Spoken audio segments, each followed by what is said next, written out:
आजचा टॉपिक आहे iron deficiency anaemia in a pregnancy. Anaemia म्हणजे काय?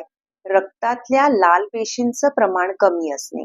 लाल पेशी या सर्व शरीराला ऑक्सिजन पुरवत असतात. रक्तातल्या लाल पेशींचं प्रमाण कमी झाल्यामुळे शरीराचा ऑक्सिजन पुरवठा हा कमी होतो. WHO गाईडलाईन्स प्रमाणे जर HB 10 पेक्षा कमी असेल तर आपण त्याला अनिमिया म्हणतो. जनरली याची लक्षणं काय असतात? सर्वात मुख्य लक्षण असतं म्हणजे थकवा जाणवणे, सुस्ती वाटणे, नेहमीची कामं नको वाटणे, मरगळ वाटणे, तसेच आपली त्वचा डल होणे, केस गळणे, नख नाजूक होणे, या या व्यतिरिक्त कधी कधी बऱ्याच वेळेला सतत आजारी पडणे किंवा चक्कर येणे, या सगळ्या लक्षणांवरून आपल्याला समजू शकतं की आपल्याला अनिमिया असू शकतो. आता हा अनिमिया का होतो आणि प्रेग्नन्सीमध्ये हा जनरली का दिसतो?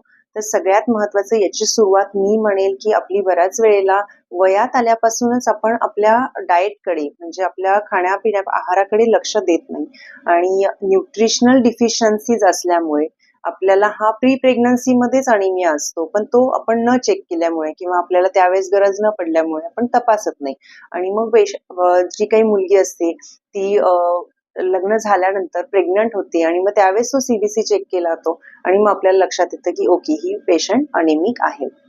सो ह्याची सुरुवात ही न्यूट्रिशनल अनिमिया म्हणजे आहार नीट नसल्यामुळे होण्याची शक्यता असते.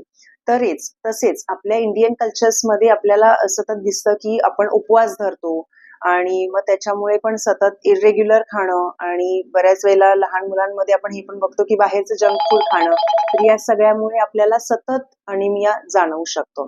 तसेच प्रेग्नन्सीमध्ये त्याची जी आयर्नची डिमांड असते ती दुपटीने वाढते म्हणजे बाळाला, तसेच होणाऱ्या प्रेग्नन्सी चेंजेससाठी पण आपल्याला रक्त भरपूर लागतं आणि मग त्यामुळे तो अनिमिया जाणवू शकतो.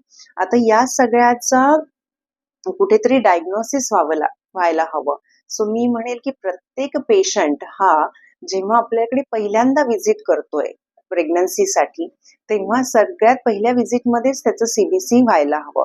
जर आपल्याला दिसत असेल की बाबा HB कमी आहे किंवा त्याला अनिमियाचे काही सिम्पटम्स आहेत, तर त्यासोबत एक एक्स्ट्रा प्रिकॉशन म्हणून थॅलेसिमिया प्रोफाईल देखील व्हायला हवं.